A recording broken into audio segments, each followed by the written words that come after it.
Kami po sa ATI, ang Samuya pong focus ay mga farmer cooperatives and associations. Ang DA ay nagtataoning suporta through the farmer cooperatives and associations. Kaakibat po kan suporta na yan, dapat igwang training man ng ATI.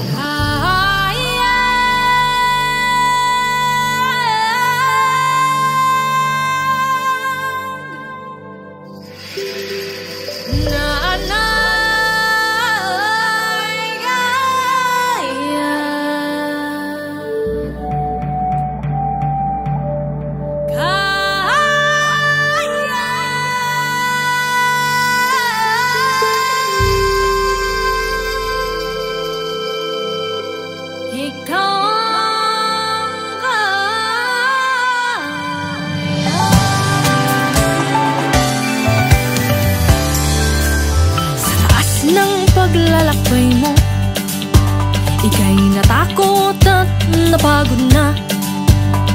Sinubukang isiping may pag-asa, pero sa dilim ika'y walang makita. Ako po si Ronaldo Piñaflor from Balsa Farmers Association, Cluster Kang Malinaw. Nanoodang ko digdi ang tamang pag-harvest, pag-abot naman po sa mga drying, so moisture content, kung tag-uran, tag-init.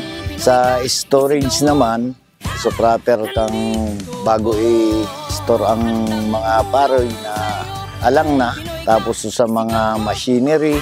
Dakulaon po ining bagay na naka-attend ako ini po saro sa kay po hanggi cluster na mga paraoma.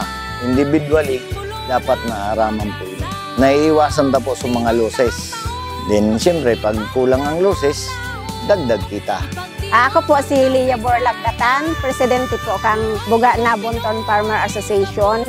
Dakulaon pong tabang ini po sa muyang mga farmers. Ini po, saro po ng magiging opportunity po sa muyang mga farmer, lalo po sa association, na kadagdag kaaraman po lalo po pa sa paggamit ng mga mechanization sa bagong teknolohiya.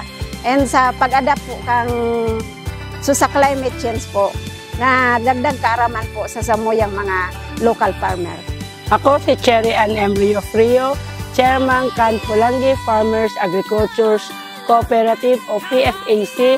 Inot sa lahat, nagpapasalamat kami sa ATI Bicol sa pa-training. Natutunan ni Gabos, especially field visit sa field rice, sa Ligaw po, sa asin po sa NFA, ang proper warehouse handling nila. Tapos po, ini po ay makakatabang sa samong asosasyon, especially now na we are in harvest seasons. Message ko sa kapwa magsasaka na dapat naina sila magduwa-duwa sa paggamit kan mga machineries na aliunta na so pang traditional farming task para makalokos kita sa mga expenses kan mga pagpapatrabaho sa kabasaan. Kung Pinoy ka, isigaw mo, hey! Sa buong mundo. Ako ay dugong Pinoy sa puso at diwa, simbolo ng pag-asa. Ating mga ninuno'y pasalamatan, tayo na't gumawa ng bagong kasaysayan.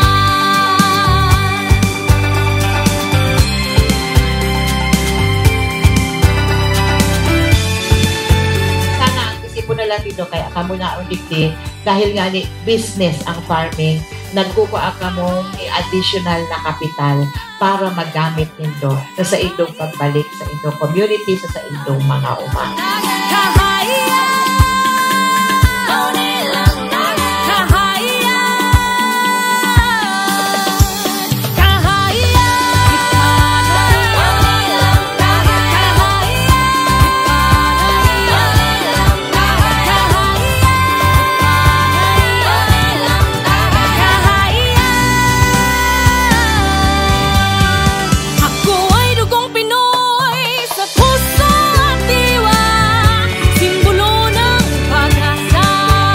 Ako si Ronaldo, Ako si Lia, Ako po si Cherry Ann, kahayag ang kapwa ko magsasaka. kahayag ng kapwa ko magsasaka.